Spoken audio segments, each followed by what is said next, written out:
rain arrived with Eleanor Hartwell, as though the heavens themselves wished to mark her passage into obscurity. Through the streaked windows of the hired coach, she watched the Ashford estate materialize from the autumn mist, like something conjured from a melancholy dream, all grey stone and ivy-clad towers,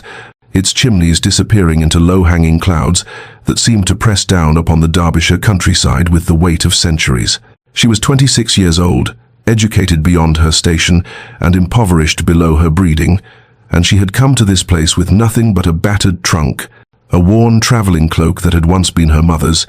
and the quiet resignation of one who has learned that hope is a luxury she can no longer afford. The wheels churned through muddy ruts, each turn bringing her closer to a life she understood with painful clarity. She would be invisible here, a shadow moving through gilded rooms, her thoughts unspoken, her presence noted only when absent. 5 years, perhaps more, stretching before her like an endless corridor of identical days, reading aloud to women who would never truly see her, managing correspondence for ladies who would forget her name the moment she departed, existing in that peculiar purgatory reserved for gentlewomen without fortune, too refined for servitude yet too poor for society. The carriage lurched to a halt before the great entrance, and Eleanor gathered her threadbare shawl more tightly around her shoulders, not against the cold but against the future. She had been Miss Hartwell once, daughter of a respected scholar, raised among books and music and the assumption of a decent match. But her father's death had revealed debts instead of inheritance, and her distant cousins had offered pity but no home. She thought, as the footman opened the carriage door and rain misted against her face,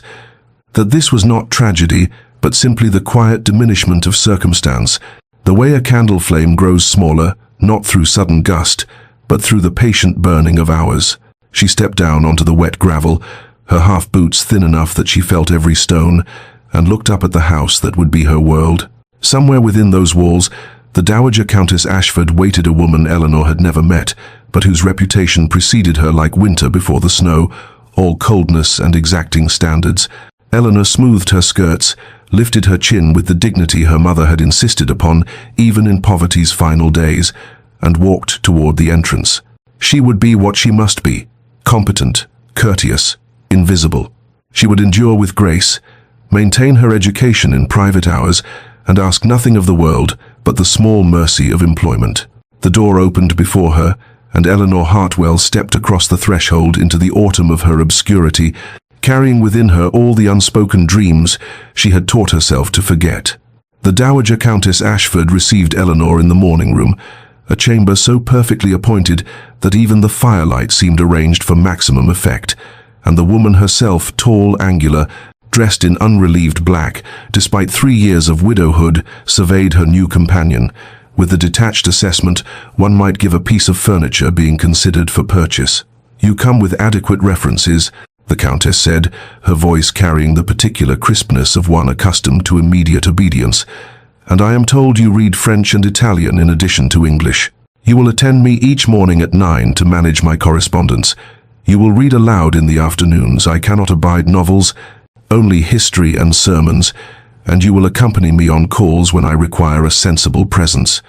You will take your meals in your room, you will not engage the other servants in idle conversation,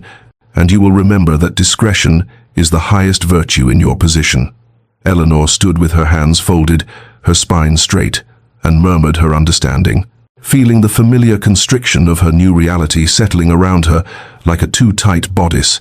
She had known it would be thus, had prepared herself for exactly this species of benevolent tyranny, yet something in her still flinched at the casual dismissal in the Countess's tone, the assumption that Eleanor's education was merely a tool for another's convenience. Her room, when the housekeeper finally led her to it, was tucked beneath the eaves on the 3rd floor, a space so small that her trunk occupied nearly half the available area, with a narrow bed, a washstand, a single chair, and a window that looked out over the stable yard rather than the magnificent gardens she had glimpsed from the carriage. She unpacked her few possessions with careful precision. 3 dresses in various states of respectability, her mother's Bible with its cracked leather binding, the volume of Wordsworth her father had given her on her 16th birthday, the miniature portrait of her parents that was her only inheritance of value beyond memory. She arranged them on the small shelf as though creating an altar to the life she had lost, these fragments of a vanished world in which she had been somebody's daughter, somebody's hope, somebody who mattered. That first night, lying in the unfamiliar bed with rain drumming against the roof tiles just above her head, Eleanor made herself a promise. She would maintain her dignity, she would preserve her mind through whatever reading she could manage in her scarce free hours, and she would never, never allow herself to become bitter. She had seen what bitterness did to women in her position, how it twisted them into either obsequious servility or sharp-edged resentment, and she would not succumb to either. She would endure, she would be useful, she would make herself indispensable through competence and discretion, and if she sometimes felt the weight of all her unspoken thoughts pressing against her throat like unshed tears, well, that was simply the price one paid for survival in a world that measured worth in pounds rather than poetry, in connections rather than character, in what one possessed rather than who one was. Months passed, and then years, and Eleanor found herself moving through houses like a ghost passing through walls, leaving no mark of her presence, carrying only the same battered trunk and the growing weariness that settled into her bones like winter cold that never quite departed. The Dowager Countess dismissed her after 18 months, not for any fault, but simply because the woman had decided to remove to her daughter's household in Scotland and required no companion there, and Eleanor found herself in London, in the employ of Lady Pemberton, a cheerful widow of 40 whose townhouse near Berkeley Square glittered with gilt and gossip. Lady Pemberton was kind in her careless way, always smiling, always fluttering about like an overfed songbird, surrounding herself with other shallow creatures who discussed nothing more substantial than the latest fashions and the scandals of the season. Eleanor managed the household accounts that her employer could not be bothered with, organized the endless stream of callers, and sat silent in drawing rooms full of laughter that seemed to come from another world entirely, feeling herself become more invisible with each passing day. She left after a year when Lady Pemberton married again, a pompous colonel with a bristling moustache who made it clear he saw no need for his new wife to maintain a paid companion, and Eleanor travelled to Bath, to the anxious Mrs. Whitmore, a hypochondriac of uncertain age who required someone to read medical texts aloud, to accompany her to the pump room, to listen to endless recitations of symptoms both real and imagined. Bath in winter was a city of invalids and boredom, of the same routines repeated until Eleanor could navigate the streets with her eyes closed, could predict every conversation before it began, could feel her own mind growing smaller from disuse, despite the books she read in secret hours. Mrs. Whitmore's niece arrived from India after 14 months, and Eleanor was once again surplus to requirements, dispensable as yesterday's newspaper. She was 29 now, and she could feel something essential eroding within her, not hope, for she had released that long ago, but rather the vitality that had once made her believe her thoughts and feelings mattered to anyone, even herself. The pattern had become clear. She would always be temporary, always peripheral, always alone, moving from house to house like a piece of serviceable furniture, useful but unremarkable, and noticed only in absence. She took her meals in solitude. She spoke only when addressed. She perfected the art of seeming present while being essentially absent, and if sometimes she caught her reflection in a window and barely recognized the woman, staring back pale, quiet, fading like old ink on paper, well, that was simply the cost of survival in a world that had no place for educated women without fortune or family or future. The Thornbury residence in Mayfair was different from the moment Eleanor crossed its threshold, quieter, softer, filled with the kind of faded elegance that spoke of old money and older griefs, and Lady Thornbury herself, at 78, proved to be a woman of surprising gentleness, her lined face still beautiful, her voice warm despite the tremor of age, and she greeted Eleanor not as a servant but as a companion in the truest sense, saying, "My dear, I hope you will be happy here, for I find I am too old for formality and too lonely for silence." The house was filled with books, with music, with light that poured through tall windows onto Persian carpets worn soft by generations of feet, and Eleanor felt something in her chest loosen slightly, though she reminded herself not to hope, not to expect anything beyond the temporary respite of a kinder employer. She had been there perhaps 3 weeks when the Duke of Greystone arrived unannounced one autumn afternoon, and Eleanor, seated in the corner of the drawing room with her needlework, while Lady Thornbury dozed, looked up at the sound of his voice in the hallway and felt her breath catch at the sight of him. Tall, dark-haired, perhaps 34, dressed in black with only the smallest concession to mourning jewelry, his face austere and remote as a winter landscape,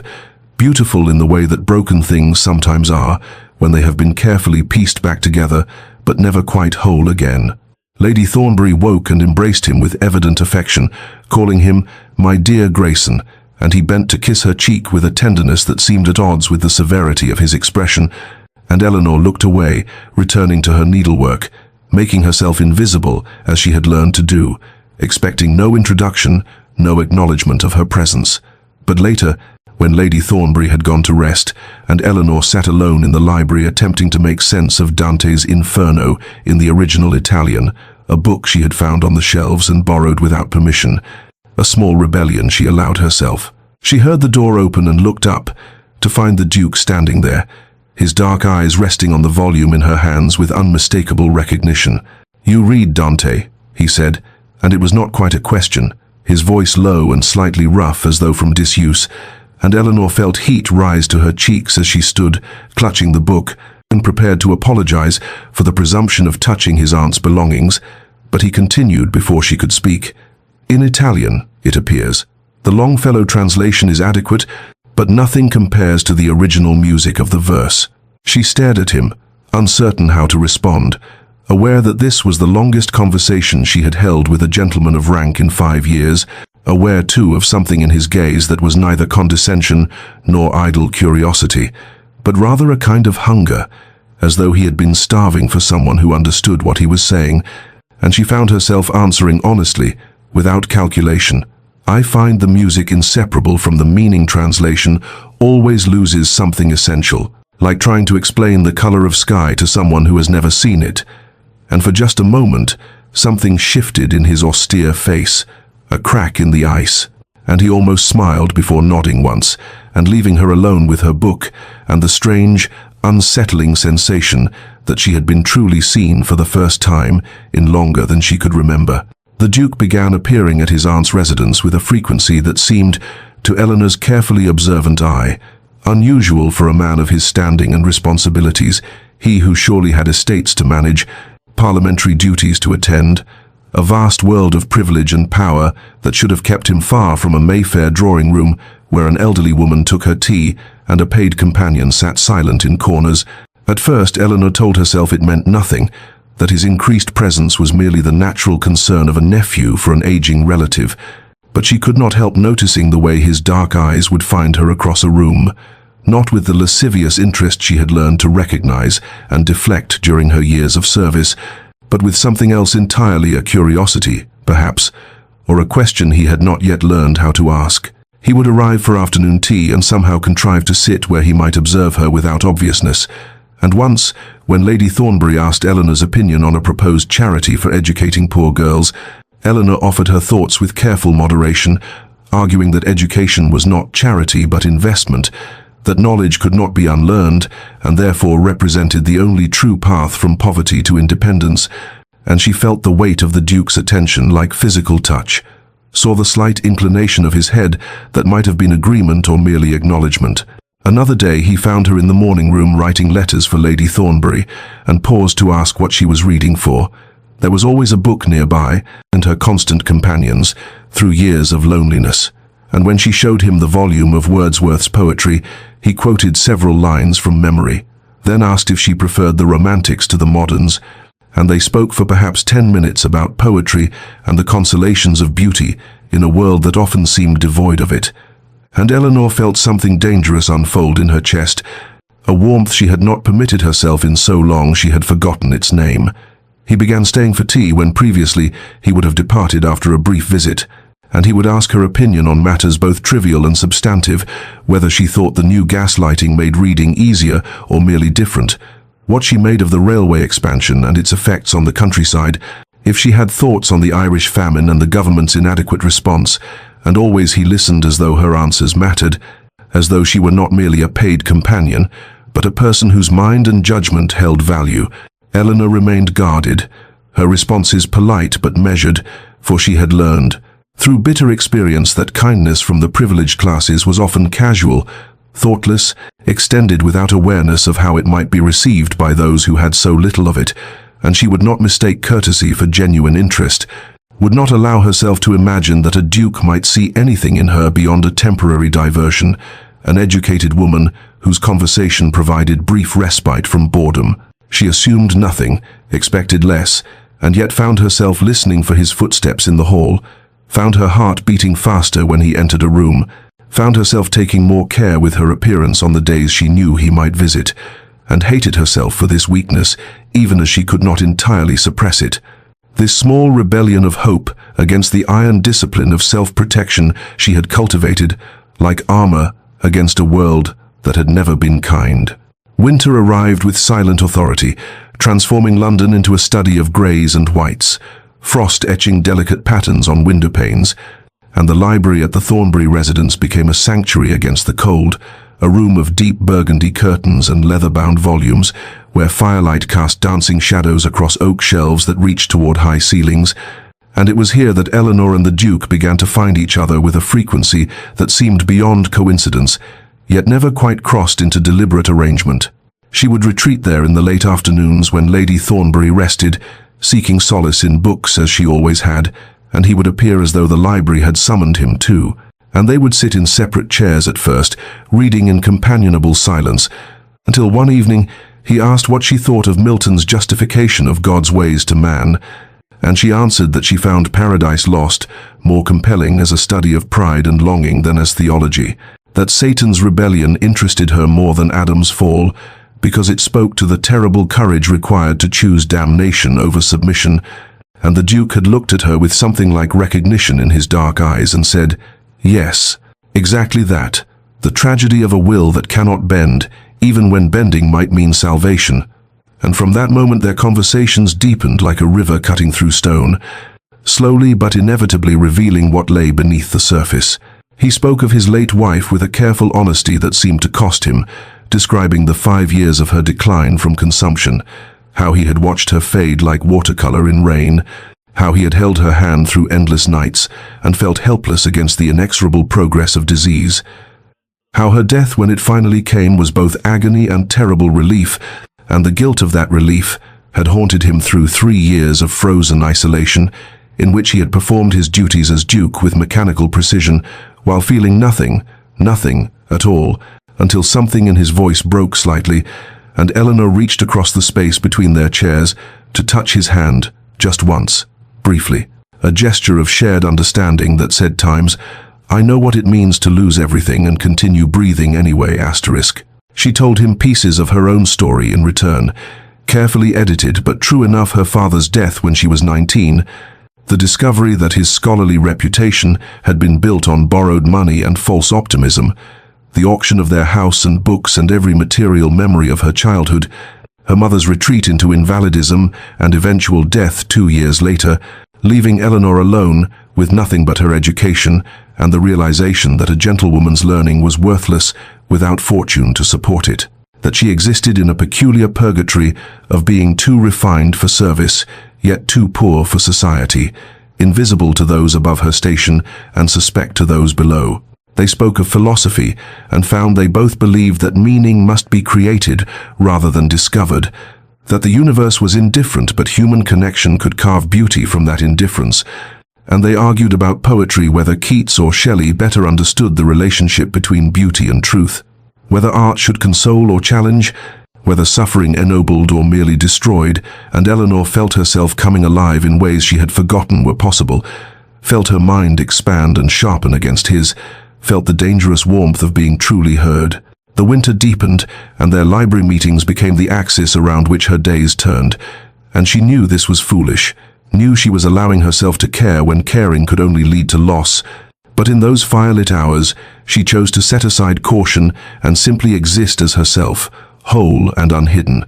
even though she understood with perfect clarity that such moments were borrowed time, that eventually the world beyond the library doors would reassert itself, and she would return to her proper place in the shadows, alone. The whispers began like frost creeping across glass, subtle at first but spreading with inexorable certainty through the corridors and servants' halls of the Thornbury residence, and Eleanor became aware of them, the way one becomes aware of a change in temperature, a slight chill where warmth had been. Mrs. Hendricks, Lady Thornbury's lady's maid of 30 years, began offering Eleanor tight-lipped smiles that held no warmth, her eyes sharp with judgment and something that might have been satisfaction at seeing someone brought low. And one afternoon when Eleanor passed the morning room, she heard Mrs. Hendricks speaking to the housekeeper in tones meant to carry, "It's unseemly is what it is, His Grace spending so much time here," and always asking after times her asterisk, as though a paid companion should be of any interest to a duke. But then some women know how to make themselves interesting, if you take my meaning. Eleanor felt the words like a slap, the familiar shame that came with being misunderstood, misjudged, reduced to the oldest and cruelest of assumptions about women without protection or position, and she walked on with her spine straight and her face composed, because she had learned long ago that showing pain only encouraged cruelty. That dignity was the only armor available to those who had nothing else. The other servants began to treat her differently too. The footman, who had always been polite, now avoided her eyes. The cook, who had sometimes sent up extra tea, now sent only what was strictly necessary, and Eleanor found herself once again inhabiting that peculiar no-man's land she had occupied in every house where she had served. Too educated and refined to be comfortable below stairs, where at least there was companionship among equals, too poor and employed to be accepted above stairs, where she might have found society among those who shared her learning. She existed in the shadows between worlds, belonging nowhere, welcome nowhere, and the Duke's continued attention, which she had begun to treasure, despite her better judgment, now felt like a curse that illuminated her rather than a kindness, making her visible in ways that brought only scrutiny and censure. The Duke himself seemed utterly oblivious to the scandal his visits were creating, or perhaps, Eleanor thought bitterly, he simply did not care because men of his rank could afford not to care, could dispense kindness or attention as they pleased, without suffering consequences that would destroy a woman in her position. He could walk away unscathed, while she would be marked forever as someone who had presumed above her station, who had encouraged inappropriate interest, who had failed to maintain proper boundaries. She began avoiding the library during hours when he might appear, taking her tea in her room rather than the drawing room, accepting every errand that would take her outside the house and away from the possibility of encounter. And she hated herself for this retreat even as she understood its necessity, hated the world that made simple conversation between two lonely people into something sordid and suspicious, hated most of all the small part of her heart that still hoped he might notice her absence and wonder why she had withdrawn, that still wished, despite everything, that she might matter to someone, that she might be seen as something other than a temporary convenience or a cautionary tale. The package arrived on a February morning when sleet tapped against the windows like impatient fingers, and Eleanor was helping Lady Thornbury sort through correspondence in the morning room, and when the butler presented it on a silver tray with a small card bearing the Duke's crest, Eleanor felt her heart constrict, with something between dread and longing, because she knew before opening it that whatever lay within would require a response she was not prepared to give. Lady Thornbury gestured for her to open it with an encouraging smile that suggested she knew more than she revealed, and Eleanor's fingers trembled slightly as she broke the seal and unwrapped the brown paper to reveal a book bound in deep green leather with gilt lettering, and when she saw the title her breath caught, because it was a first edition of Elizabeth Barrett Browning's Sonnets from the Portuguese, published just 3 years prior and already considered a masterwork of romantic verse,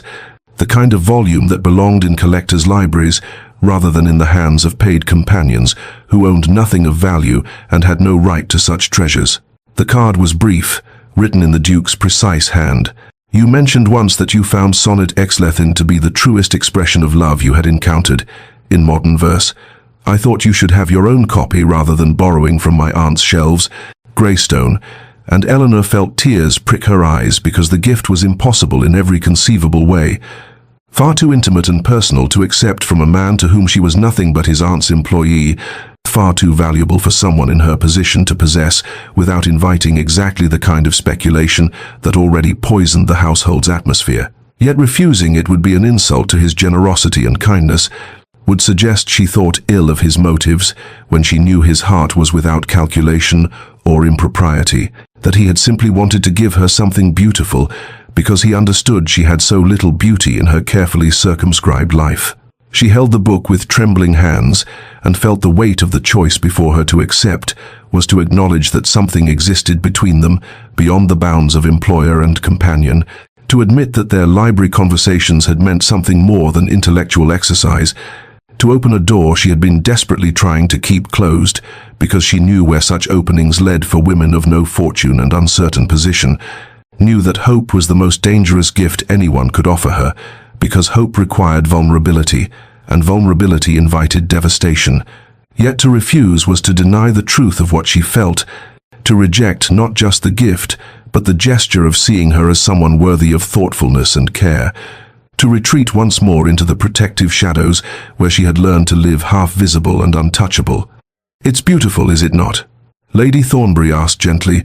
and Eleanor managed to nod and whisper, "Yes, extraordinarily so," and the elderly woman reached across to pat her hand and said, "Then you must accept it, my dear, for beautiful things should go to those who can truly appreciate them."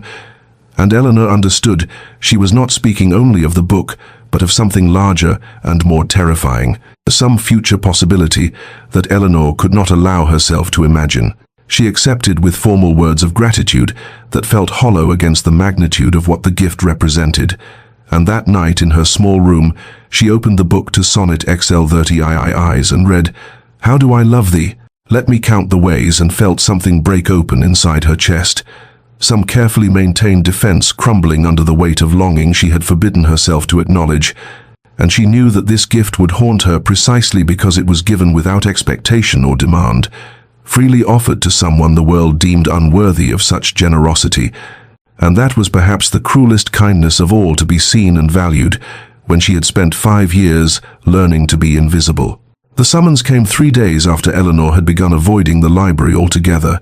delivered by a housemaid who said that Lady Thornbury wished to see Miss Hartwell in her private chambers at 2 o'clock, and Eleanor climbed the stairs with trepidation coiling in her stomach, because she knew this must be the dismissal she had been anticipating, the inevitable consequence of allowing herself to become visible in ways that invited scandal and speculation. And she rehearsed in her mind the dignified words she would use to accept her fate without protest or tears, the practiced calm that had carried her through 5 years of precarious employment and countless small humiliations. Lady Thornbury was seated by the window in her sitting room when Eleanor entered, the afternoon light softening the lines of her elderly face, and she gestured to the chair opposite, with a gentle smile that confused Eleanor because it held no censure, no disappointment, only a kind of knowing sadness that suggested the conversation to come would not follow the script Eleanor had prepared. "Sit with me, child," the old woman said, and Eleanor obeyed, folding her hands in her lap and waiting for judgment to fall. But instead, Lady Thornbury reached across and took one of Eleanor's hands in her own papery grip and said, "My nephew has not smiled in 3 years, not since Catherine died after that terrible wasting illness that took her so slowly. We all watched helpless as she faded, and he became a ghost himself, going through the motions of living without any light behind his eyes, and I had despaired of ever seeing him take joy in anything again until you came to this house. And now he smiles when he speaks of a book you recommended or an observation you made, and there is life in his face again, hope, and you are afraid of that, are you not?" Eleanor felt tears sting her eyes and managed to whisper, "My lady, the household talks. They say things that suggest impropriety where there is none, and I cannot afford such talk. I have nothing and no one, and my reputation is all I possess." But Lady Thornbury shook her head and replied, "You think you are afraid of impropriety, dear girl, but that is not what truly frightens you. You are afraid of hope itself, afraid of being seen and valued because you have spent so many years learning to be invisible, to want nothing, to expect nothing, and the possibility that someone might genuinely care for you, that you might matter to another soul, terrifies you more than any gossip ever could, because hope requires vulnerability, and vulnerability means you might be hurt, might be disappointed, might discover that you were wrong to let yourself believe you deserved happiness." The words struck Eleanor like stones thrown at glass, cracking through defenses she had not even known she was maintaining, and she found herself weeping quietly, while Lady Thornbury held her hand and stroked it with infinite gentleness, and the elderly woman continued, "I do not know what will come of this connection between you and my nephew, whether it will lead where your heart might wish, or whether circumstances will prove too difficult to overcome. But I do know that retreating into shadows, because you are afraid to stand in the light, is a kind of death, a slow extinction of the self. And you deserve more than that. Eleanor, you deserve to be seen and known and valued for the remarkable woman you are, not despite your circumstances, but as a whole person worthy of consideration and care." Eleanor could not speak, could only sit with tears streaming down her face while something fundamental shifted inside her chest, some locked door beginning to open despite her fear, and when she finally found her voice, she asked, "What should I do?" And Lady Thornbury smiled and said, "Whatever your heart tells you when you stop being afraid to listen to it." Eleanor gave her notice on a grey March morning, when fog pressed against the windows, like searching fingers, and the world beyond seemed insubstantial as dreams, and she delivered the words to Lady Thornbury with steady voice and downcast eyes, explaining that she had secured a position with the Duchess of Somerset in London, a prestigious household where her services would be well compensated and her duties clearly defined. And though these were true facts, they were also careful lies, because the real truth was that she was fleeing, running from the terrible possibility that Lady Thornbury's words had awakened in her heart, from the hope that had begun growing despite all her efforts to uproot it, from the unbearable tension of existing in the same house as the Duke of Greystone, knowing that every conversation pulled her deeper into longing she could not afford and dared not acknowledge. Lady Thornbury accepted the resignation with sad resignation in her eyes, as though she understood exactly what Eleanor was doing and why. But she said only, "I shall miss you, my dear, and I wish you every happiness in your new position." And Eleanor felt the weight of that gentle disappointment like stones in her pockets, dragging her down even as she told herself she was making the sensible choice, the safe choice, the only choice available to a woman of no fortune who had learned through bitter experience that reaching for things beyond her station led only to humiliation and loss. The Duke was absent when she made her announcement, away at his country estate on business, and Eleanor told herself this was a mercy because she would not have to see his face or hear whatever careful, courteous words he might offer in response to her departure, would not have to witness whether he felt relief or indifference, or something more complicated that she did not dare name. And she spent the following days packing her few possessions with mechanical efficiency, while the household whispered around her, and the lady's maid made pointed comments about companions who grew too bold in their presumptions, paid the price. He returned 3 days before her scheduled departure, and Eleanor knew the moment his carriage arrived because she heard the commotion in the entrance hall and felt her heart begin racing with anticipation and dread. But he did not seek her out that day or the next, and she moved through the house like a ghost, half hoping and half fearing that he would demand an explanation, would ask why she was leaving, would give her some reason to reconsider this flight into safety and solitude. On her final evening, Lady Thornbury held a small dinner and the Duke attended, and across the table Eleanor felt his gaze upon her several times.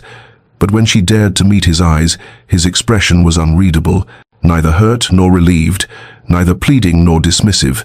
just carefully controlled and distant, as though he had already accepted her departure as inevitable. And after dinner, when she came to bid Lady Thornbury good night, the Duke was standing by the library door, and he said simply, "I wish you well in your new position, Miss Hartwell." And she replied, "Thank you, Your Grace," and that was all. No grand speeches or dramatic revelations,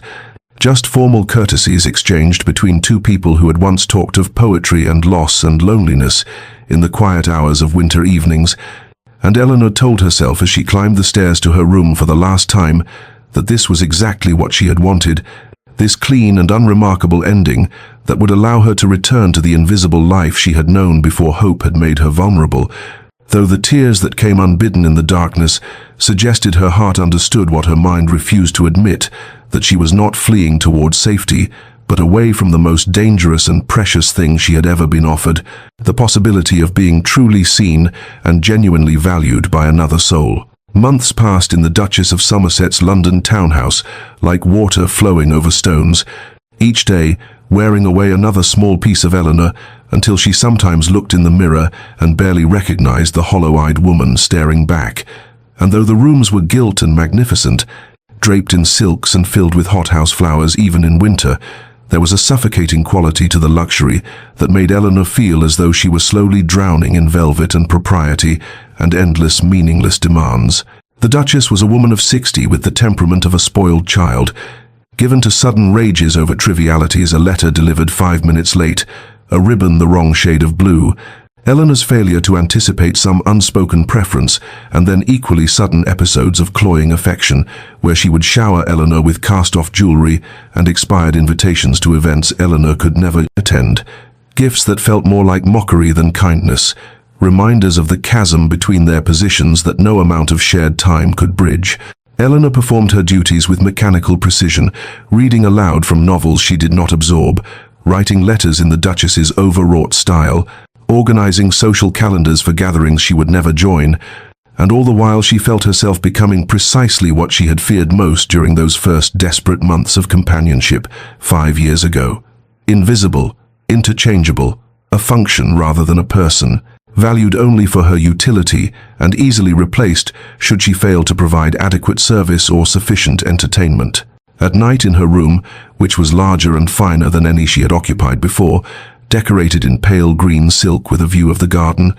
Eleanor would sit by the window and think of Lady Thornbury's library, of winter afternoons when the Duke would settle into the chair across from hers and they would discuss Wordsworth or Keats or the nature of grief, conversations that ranged freely through philosophy and literature and personal revelation. And she would remember the way he listened, as though her words truly mattered, as though her thoughts had value beyond their ability to distract or amuse. And the remembering was both comfort and torment, because she had chosen to leave that possibility behind. She had brought with her the volume of Browning he had given her, that dangerous gift she should have returned but could not bear to relinquish. And sometimes she would open it and read, "How do I love thee? Let me count the ways," and feel tears burning in her throat, because she had been offered something precious and had run from it out of fear disguised as practicality, out of pride disguised as self-preservation. And now she existed in this golden cage of her own choosing, safe from hope, and therefore safe from disappointment, but also safe from joy, from connection, from the terrifying vulnerability of being truly seen. The Duchess noticed nothing of Eleanor's internal desolation, concerned only with whether her companion was available to read to her during headaches or accompany her on tedious social calls, and Eleanor moved through her days like a ghost haunting the edges of someone else's life, going through motions that no longer held meaning, and she understood with growing clarity that she had not escaped danger by leaving Lady Thornbury's house, but had instead traded one kind of death for another, choosing slow extinction over the risk of living fully, and the knowledge sat in her chest like a stone she could neither swallow nor expel. The letter arrived on a Tuesday morning in late April, when London was draped in unseasonable fog, and Eleanor was reading aloud from a tedious novel about virtuous governesses that the Duchess had selected specifically because it flattered her own sense of benevolence. And when the footman brought the silver salver with the single envelope, Eleanor's heart contracted painfully because she recognized Lady Thornbury's spidery handwriting, even before she saw the black bordered edge that signaled mourning or illness, and the Duchess waved her hand impatiently, saying, "Well, open it if you must, though I cannot imagine who would be writing to you," the dismissive tone making clear that Eleanor's personal correspondence was an irritating interruption to the morning's entertainment. Eleanor's hands trembled as she broke the seal and unfolded the paper, and the words swam before her eyes. Lady Thornbury gravely ill, asking for Eleanor specifically, hoping she might come if her circumstances permitted, and the letter, written by the housekeeper, because the lady herself was too weak to hold a pen,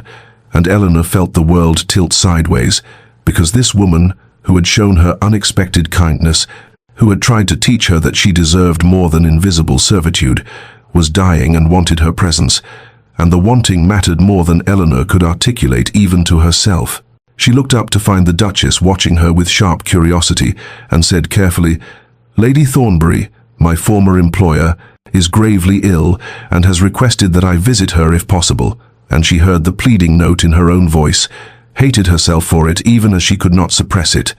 and the Duchess's expression shifted from curiosity to cold calculation, as she said, "Out of the question, I'm afraid Lady Pemberton is calling this afternoon, and I require you to help me receive her, and then we have correspondence to manage. And really, Eleanor, I cannot spare you for social calls to previous employers, no matter how ill they may claim to be."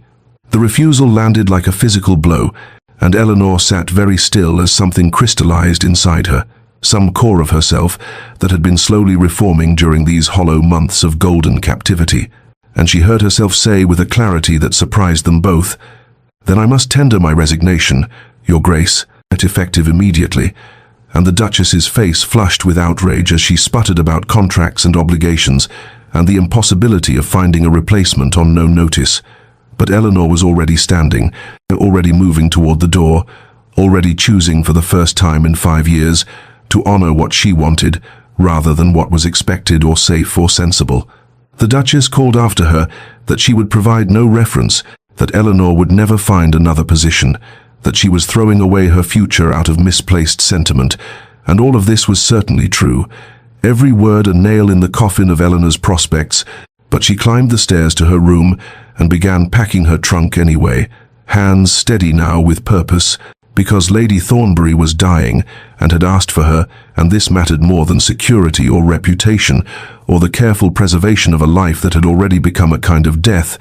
And as she folded her few dresses and wrapped her books in brown paper, Eleanor felt something unfurling in her chest that might have been terror, or might have been the first trembling shoots of freedom, the recognition that she was capable of choosing connection over safety, of risking everything for something that could not be measured in wages or references or social standing. And by afternoon she was in a hired carriage, traveling north toward Lady Thornbury's house, toward the unknown consequences of this reckless act of love and loyalty, toward the possibility that she might arrive too late, or that her presence might mean nothing, or that this decision would leave her utterly destitute, but also toward the certainty that she could not live with herself if she chose comfort over compassion, duty over devotion, and for the first time since she had fled the Duke's quiet regard and Lady Thornbury's gentle wisdom, Eleanor felt fully, terrifyingly, magnificently alive. Eleanor arrived at Lady Thornbury's house as twilight was settling over the gardens like a benediction, the sky streaked with violet and gold, and the butler who answered the door recognized her immediately, his professional composure cracking just enough to reveal relief as he said, "Miss Hartwell, thank God you've come. Her ladyship has been asking for you," and he led her not to the familiar sitting rooms but up the grand staircase to the family chambers. Through corridors Eleanor had never walked before because companions did not venture into such intimate spaces, and when he opened the door to Lady Thornbury's bedroom, Eleanor saw first the massive canopied bed, where the old woman lay propped against pillows, looking impossibly small and frail, and then she saw the Duke sitting in a chair pulled close to the bedside, his dark hair disheveled, his face hollow with exhaustion and sleepless vigil,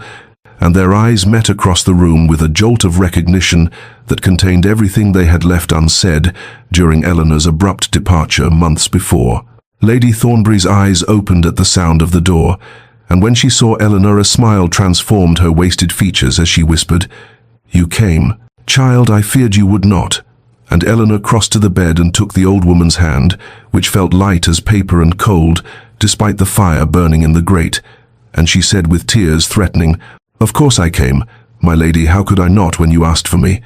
And Lady Thornbury squeezed her fingers with surprising strength and said, "Because you are sensible and I am dying and there is no practical reason for you to risk your position." But her eyes were warm with understanding that Eleanor had chosen connection over practicality,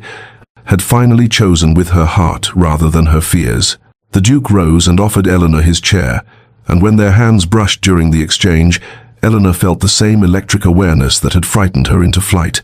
But now it seemed less dangerous than precious, and this ability, they had to affect each other so profoundly. And he said quietly, "I'll have them bring another chair." But Lady Thornbury shook her head and said, "Stay, both of you, I want you near." And so they arranged themselves on either side of her bed and began the ancient ritual of vigil, the waiting that is both gift and burden, the accompanying of a soul toward its final threshold. The hours passed in strange suspension, sometimes filled with whispered conversation, when Lady Thornbury had strength for it, sometimes heavy with silence, broken only by the crackling fire and the old woman's labored breathing. And in those quiet spaces, Eleanor and the Duke spoke to each other with new honesty, their voices low, so as not to disturb their patient. And he told her that his aunt's illness had come suddenly, that he had been here for a week watching her fade, and Eleanor told him about the Duchess's refusal and her own reckless resignation, and he looked at her with something like wonder and said, "You gave up everything to come here?" And she replied simply, "Not everything. I gained the knowledge that I could still choose love over safety." And the word hung between them, love, with all its implications and impossibilities and terrifying promises. Near midnight, Lady Thornbury stirred and gestured for Eleanor to lean close, and when Eleanor did, the old woman whispered with fierce clarity, "Don't let fear make you small. Child, I did that for too many years, and I regret every cautious choice. Every moment I chose propriety over passion." And Eleanor felt tears spill over, because these words were both blessing and command, permission and challenge, and Lady Thornbury turned her head to look at her nephew and said, "You too. Alexander, don't waste what you've been given." And then she closed her eyes with a sigh of contentment, as though having delivered this final wisdom she could rest. As dawn broke pale and pink through the windows, painting the room in gentle light, Lady Thornbury took one last peaceful breath and simply did not take another, slipping away so quietly that Eleanor almost missed the moment of transition, and she and the Duke sat in stunned silence on either side of the empty shell that had housed so much wisdom and kindness. And then, without speaking, they reached across the bed and clasped hands, united in grief that felt clean and shared, mourning together as equals for the first time, no longer separated by the walls of class and propriety that Eleanor had so carefully maintained. And in that moment of loss, Eleanor understood that Lady Thornbury had given them both a final gift, not just her blessing, but the stripping away of all pretense, leaving them raw and honest and finally, terrifyingly, ready to see each other clearly. The will reading took place 3 days after the funeral in Lady Thornbury's study,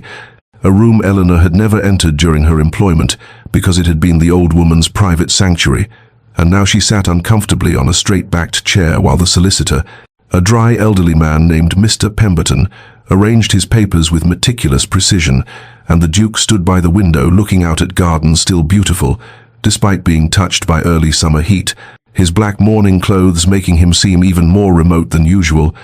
And Eleanor told herself she would leave as soon as the formalities concluded, because surely she had no business being present for the division of Lady Thornbury's estate among her family. Mr. Pemberton cleared his throat and began reading in his papery voice, and Eleanor barely listened as he detailed bequests to servants and donations to charitable causes and the expected inheritance of the house and its contents to the Duke. But then the solicitor's tone changed slightly as he said, "And to Miss Eleanor Hartwell, whose companionship brought me great joy in my final years, I leave the sum of £3,000 to be invested in the funds so as to provide her with an annual income of approximately £120, that she might have the independence to choose her own path rather than being forced into servitude by circumstance." And Eleanor's breath stopped entirely because £120 a year was a modest but genuine independence, enough to rent a small cottage and live simply without employment, enough to read and walk and exist without bowing to the demands of difficult women who treated her as furniture, and the gift was so enormous, so transformative, so completely unexpected that she could not process it, could only sit frozen while Mr. Pemberton continued with minor bequests to distant cousins. When the reading concluded, the solicitor handed Eleanor a sealed letter addressed in Lady Thornbury's distinctive handwriting, and she took it with trembling hands, barely aware of Mr. Pemberton gathering his papers and departing with murmured condolences, barely aware of anything until the Duke's voice broke through her shock, saying gently, "She planned this carefully. She wanted you to have choices." And Eleanor looked up to find him watching her with an expression she could not decipher, something between sadness and hope and resignation, and she whispered, "I don't understand why she would do this for me. I was only her companion for a few months." But even as she spoke, she knew this was not entirely true, and that something deeper had passed between her and the old woman,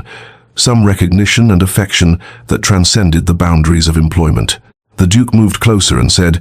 "My aunt saw you clearly, Eleanor. She saw your intelligence being wasted, your spirit being slowly crushed by the necessity of invisible servitude,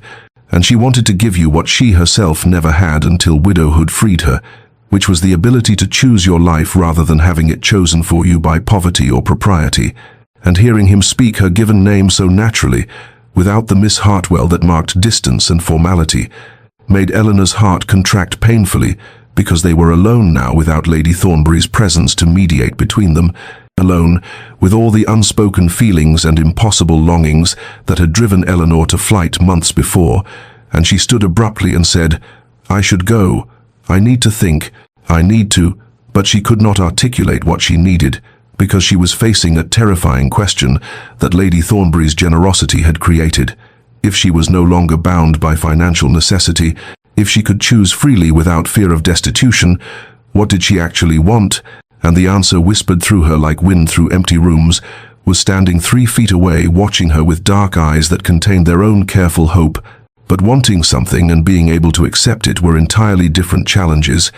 and Eleanor fled the study, clutching the sealed letter like a talisman against the overwhelming possibility that her life might become something other than careful survival, might become something she had stopped letting herself imagine during 5 long years of making herself small and invisible and safe. Eleanor spent a week making arrangements, consulting with Mr. Pemberton about the investment of her inheritance, searching through advertisements for suitable cottages to let, and trying to ignore the fact that the Duke appeared at his aunt's house every day during this period, though he had no reason to be there anymore. With Lady Thornbury gone, the estate matters settled, the funeral concluded, and mourning begun.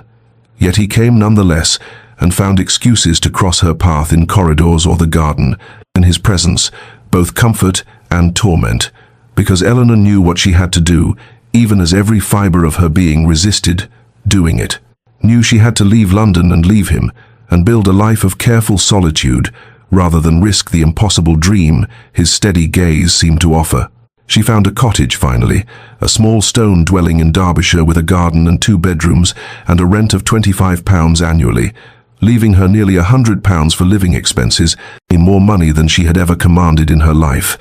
And when she told the Duke's housekeeper, Mrs. Davies, who had been handling correspondence for the estate, the older woman looked at her with something like pity and said, "His Grace will be sorry to see you go, Miss," which was both too much acknowledgement and not nearly enough, and Eleanor fled before the woman could say anything more. The Duke found her in the garden 2 days before her planned departure, found her sitting on the stone bench where she and Lady Thornbury had often taken tea, and he sat beside her without invitation and said quietly, "May I call on you, Eleanor? In Derbyshire, once you're settled, may I visit?" And the question was so gentle, so carefully phrased to give her every opportunity to refuse without humiliation, that Eleanor felt her heart crack, because he was trying to make this possible, trying to bridge the impossible gap between them, and she had to be the one with enough sense for both of them. She turned to face him and said, "Your Grace, you know that's impossible, the difference in our stations, the gossip it would cause, the presumption people would make." And he said, "I don't care what people presume." But Eleanor shook her head and continued, "But I care, I must care, because I have spent 5 years learning exactly how precarious my position is, how easily a woman without fortune can be ruined by association with someone above her station, and I have finally, miraculously, been given independence, and I cannot risk it.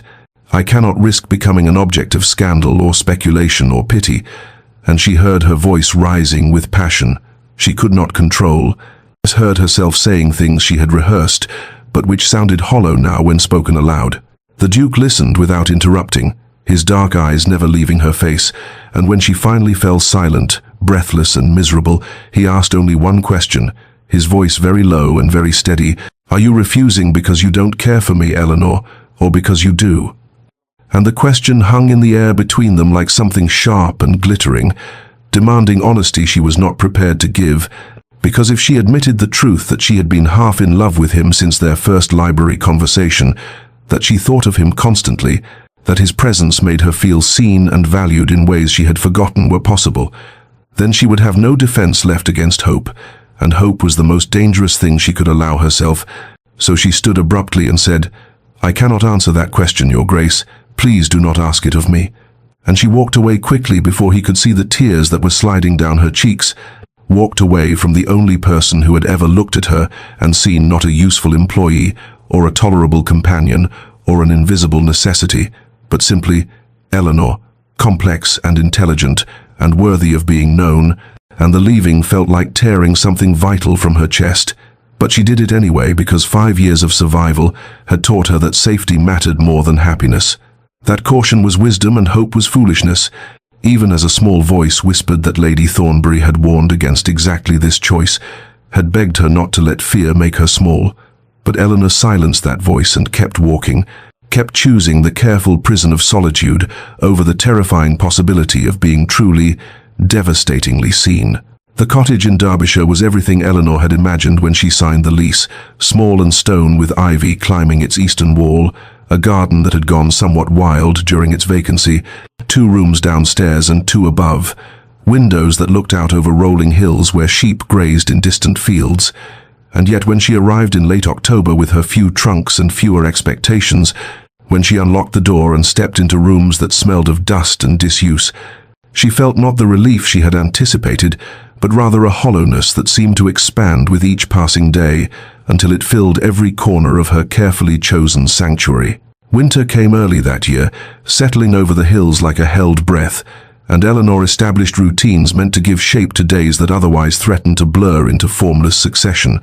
She rose at dawn and lit fires, prepared simple meals, walked the frozen lanes wrapped in her warmest cloak, read by lamplight until her eyes ached, and tried not to think about the question the Duke had asked in Lady Thornbury's garden, tried not to examine too closely why she had fled rather than answering honestly. She read voraciously during those months, worked through volumes of poetry and philosophy she had accumulated over years of employment, books that had been her companions when human connection proved too dangerous or complicated. But now the words seemed to slide across her mind without penetrating, and she found herself reading the same passages repeatedly without comprehension, found herself in staring into the fire and remembering library conversations, the way the Duke's voice deepened when discussing ideas that moved him, the rare smile that transformed his austere features into something approaching warmth. The freedom she had thought she wanted, had spent 5 years dreaming about during countless hours of reading aloud to difficult women and managing their trivial correspondence, felt instead like exile, like she had traded one prison for another. And the terrible realization that came to her slowly through the long winter nights was that she had been running not from the Duke, but from vulnerability itself, from the terrifying possibility of being truly known and then perhaps rejected. From hope, which seemed infinitely more dangerous than resignation, because hope could shatter while resignation merely endured. She thought often of Lady Thornbury's final whispered words, "Times don't let fear make you small times," and understood with growing clarity that she had spent 5 years making herself systematically smaller, learning to disappear into wallpaper and silence, learning to want nothing and expect less. And now, when offered the chance to expand into a larger life, to be visible and vulnerable and fully present, she had chosen instead this careful solitude that felt less like freedom and more like slow suffocation. Spring came late to Derbyshire, snow lingering in shadowed corners well into March. But when it finally arrived, it came with sudden violence, crocuses pushing through frozen ground and birds returning with raucous celebration, and Eleanor stood in her wild garden one morning, watching new life force its way into existence, and realized with perfect, painful clarity that she had made a catastrophic mistake, that fear was not sufficient reason to refuse happiness, that 5 years of companionship had taught her how to survive, but not how to live, and if she wanted to become something more than a ghost haunting her own carefully constructed prison, she would need to find courage she was not certain she possessed, would need to risk rejection and humiliation and heartbreak, would need to travel to Greystone and speak the truth she had been too frightened to acknowledge when the Duke asked his impossible question, which was that she cared for him desperately. He had cared since their first conversation about Dante, and that caring terrified her more than anything she had ever faced because it meant becoming visible again, meant stepping out of protective shadows into light that might reveal her as insufficient or unworthy. But the alternative was this half-life of careful solitude, and Eleanor discovered she could no longer bear it. Eleanor took the mail coach north in early April, her small valise containing only necessities and the first edition of Browning the Duke had given her months ago. A talisman of courage she carried like a promise to herself that she would not flee this time, would not choose safety over truth, and the journey to Greystone took 2 days through countryside transformed by spring, orchards foaming white with blossoms and fields greening after winter's surrender, and Eleanor watched the landscape change through coach windows and felt her heart hammering against her ribs with a terror that was somehow exhilarating, because she was choosing this, was stepping deliberately toward vulnerability rather than away from it, though she had no assurance of welcome or reciprocation, and every possibility of humiliation, because 5 months had passed since she had walked away from the Duke's question without answering, 5 months during which he might have decided she was not worth the complexity she brought to his orderly life, might have concluded that her refusal was answer enough. She hired a cart in the village near Greystone to carry her to the estate, arrived unannounced because announcement would have given her too much time to reconsider, to turn back, to choose the familiar prison of fear over the terrifying freedom of hope, and when the house came into view, a great stone edifice of grey stone and mullioned windows set among ancient oaks, Eleanor felt simultaneously that she was making either the bravest or most foolish decision of her life, and she could not determine which until she faced the Duke and spoke the words she had rehearsed through sleepless nights in her Derbyshire cottage. The butler who answered her knock looked startled to see her,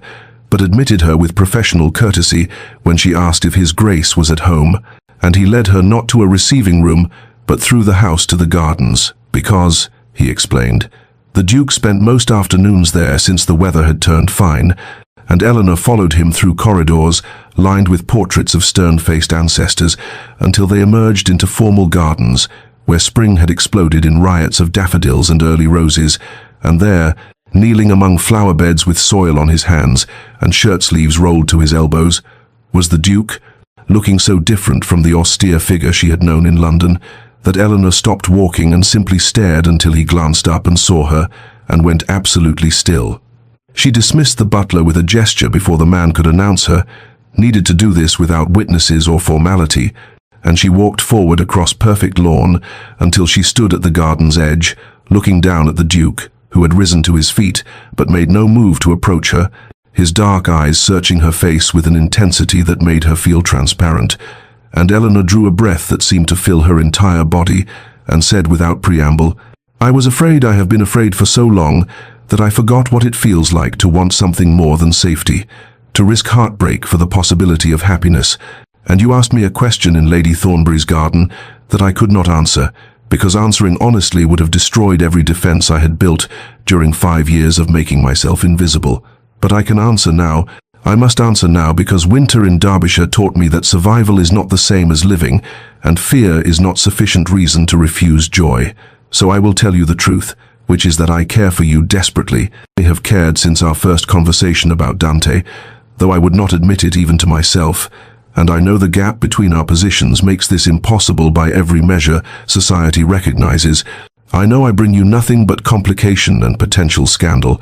but I had to come here and tell you that I was wrong to walk away, wrong to choose pride over honesty, wrong to let fear make me small, when you had offered me the extraordinary gift of being truly seen. And if you have moved past whatever you felt in those library conversations, if 5 months of my cowardice has convinced you I am not worth the trouble I would undoubtedly bring to your life, then I will accept that and leave and never trouble you again. But I needed you to know that I refused, not because I didn't care, but because I cared too much, and that has made all the difference." The Duke stood motionless among his roses for what seemed an eternity after Eleanor's words fell into silence between them, his eyes never leaving her face, and she watched emotions move across his austere features like clouds across a March sky, surprise, followed by something that might have been pain, followed by something else she could not quite name, but that made her breath catch in her throat, and when he finally spoke, his voice was rough, as though he had not used it properly in months, which perhaps he had not. "I thought your refusal meant indifference," he said, and Eleanor heard in those words the echo of her own winter isolation. "I thought when you walked away that I had misread everything, that the conversations we shared meant nothing beyond pleasant discourse to pass time. that I had projected my own desperate loneliness onto neutral kindness and made a fool of myself by hoping for more,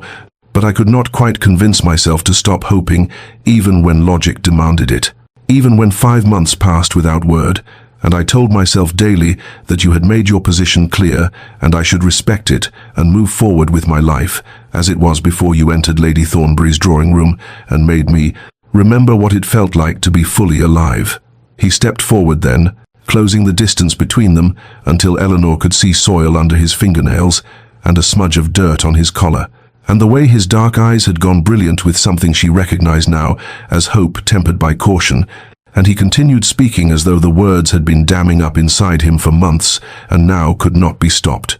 "You brought light back into a world that had gone grey after Catherine's death," he said, and Eleanor noticed he spoke his late wife's name without the careful distance he had maintained in their early conversations, as though Eleanor's honesty had given him permission for his own, not because you tried to replace what I had lost, but because you were so entirely yourself, brilliant and careful and kind and afraid. Yes, I saw your fear even when you thought yourself invisible, saw how you had learned to make yourself small to survive in a world that had no proper place for women like you. Women too educated for servitude, but too poor for society. And I wanted to give you space to be large again, to take up room and speak your mind and exist without apology. Wanted it so desperately that I forgot to guard my own heart against the possibility that you might not want the same thing, might not see in me anything beyond an employer's nephew who paid you more attention than was strictly proper." He paused then, seemed to gather himself, and Eleanor saw his hands tremble slightly before he clasped them behind his back, as though to prevent himself from reaching for her before he had permission. "I do not ask for an answer now," he said quietly. "I do not ask for anything except the chance to court you properly, openly. To let our relationship begin again without the constraints of your employment or my aunt's household or the weight of expectations we both carried, to discover together whether what we found in those library conversations can grow into something lasting and real. And if you will grant me that chance, if you will allow me to call on you and write to you and build something honest between us, then I will wait as long as necessary for you to feel certain. Will wait years if that is what you require, because Eleanor, you are worth waiting for. You have always been worth far more than the world has given you, and if you will let me, I would spend my life trying to show you that truth." Eleanor felt tears sliding down her face, though she had not realized she was crying, felt something tight and cold in her chest, loosen and warm and expand until she could breathe properly, for what felt like the first time in 5 years, and she smiled at this man who stood before her, covered in garden soil, and offering her not a proposal but an invitation to partnership, to being fully seen and valued. And she said simply, "Yes, yes, I will grant you that chance, will grant us both that chance, because I am tired of being afraid and ready to discover what we might become together." Months later, when summer had deepened into golden abundance across Greystone's vast parklands, Eleanor found herself transformed in ways both visible and invisible, though the transformation had come gradually through accumulated moments rather than sudden revelation, through morning walks in the Duke's gardens, where he taught her the names of roses his late wife had planted, and she taught him to see the mathematical patterns in flower arrangements, through afternoon letters that arrived at her Derbyshire cottage with such regularity that the postmaster began to smile knowingly when he handed them to her, through evening visits, when the Duke would drive the 20 miles from Greystone to sit in her modest parlour and discuss philosophy and poetry and the ordinary details of their separate days, as though such sharing were the most natural thing in the world. Society noticed, of course, because society always noticed when a Duke paid attention to anyone, and the gossip that had simmered during Eleanor's employment at Lady Thornbury's now boiled over into drawing rooms across 3 counties, ladies whispering behind fans about the impoverished companion who had somehow ensnared the Duke of Greystone, gentlemen making crude speculations about the nature of their relationship, dowagers declaring it all highly irregular and predicting scandal. But the Duke's rank provided a shield that Eleanor's previous positions had never offered, and he made clear through both action and word that anyone who spoke ill of Miss Hartwell would find themselves unwelcome at Greystone, and by extension, unwelcome in much of polite society, which proved remarkably effective at silencing the more vicious tongues. Eleanor learned during those months to navigate the Duke's world without losing herself within it. To attend dinners at Greystone, where she was introduced not as a companion or employee, but simply as Miss Hartwell, a friend of the family. To converse with county ladies who looked down their noses at her modest dress, until the Duke made clear his regard for her opinions. To accept the reality that she would always be scrutinized more carefully than someone born to privilege, but that such scrutiny need not determine her worth or her happiness. The Duke, in turn, learned to see beyond the rigid hierarchies that had structured his entire life. To recognize that character mattered more than quarterings on a coat of arms, that Eleanor's intelligence and kindness and hard-won strength made her more suitable as a partner than any appropriately bred lady who had never known struggle or developed resilience through necessity, and he began to understand that what he had mistaken for proper social order was often merely comfortable prejudice that prevented genuine connection. The proposal came in October, nearly a year after their courtship had begun, on an afternoon when they walked together through Greystone's beechwood and the leaves overhead burned gold and crimson against an impossibly blue sky. And the Duke stopped beside an ancient tree and took Eleanor's hand and said without preamble that he did not want to spend another winter without her and did not want to return each evening to a house that felt empty, despite its many rooms, did not want to wake each morning without the knowledge that she would be there to share the day's small joys and inevitable sorrows,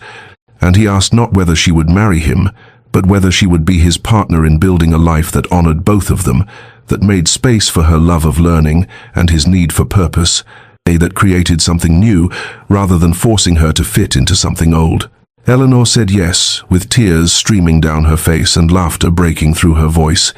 said yes to partnership and possibility and the terrifying, beautiful prospect of being fully known and fully loved, said yes to a future she had not dared to imagine during those 5 years of making herself invisible in other women's houses.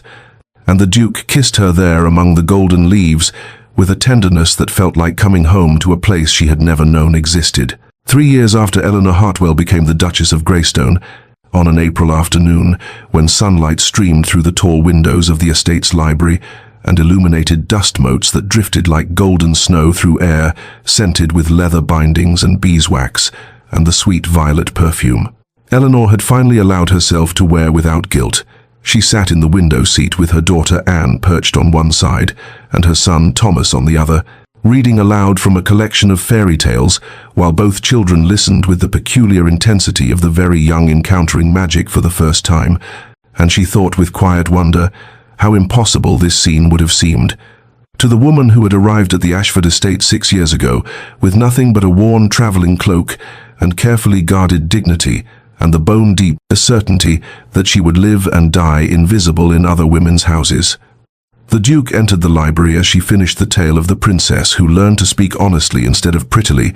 and both children immediately abandoned their mother to rush toward their father, with demands that he settle some dispute about whether dragons preferred gold or jewels. And Eleanor watched her husband kneel on the Persian carpet to engage in serious negotiation with a 5-year-old and a 3-year-old, as though their concerns mattered as much as any parliamentary debate, watched the way his severe face softened into laughter when Thomas insisted dragons actually preferred cake, watched the tender patience with which he listened to Anne's elaborate theory about dragon dietary preferences, and she felt her heart expand with a love that had deepened rather than diminished, with time and familiarity and the ordinary struggles of building a life together. When the children finally released him and went to play with wooden blocks in the corner,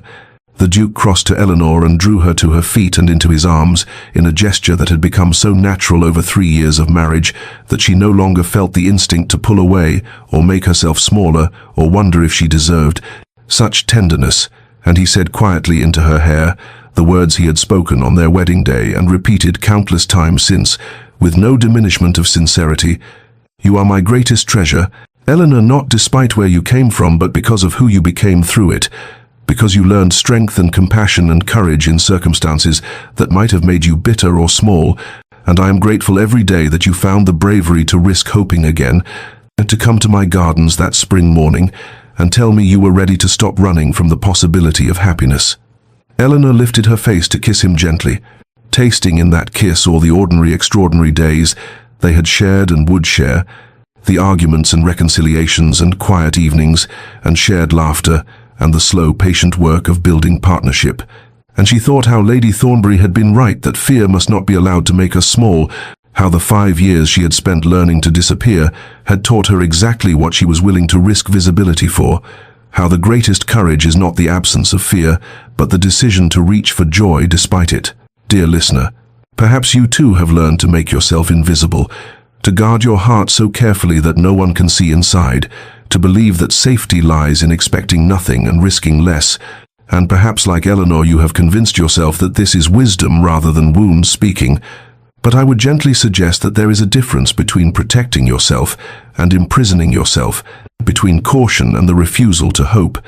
and that sometimes the bravest thing we can do is allow ourselves to be fully seen by someone who has earned the privilege of seeing us, to speak our truth even when our voices shake, to reach for happiness even when we cannot guarantee the outcome, and to trust that we are worth the very love and partnership and joy that we have spent years telling ourselves we do not deserve or cannot have or should not want.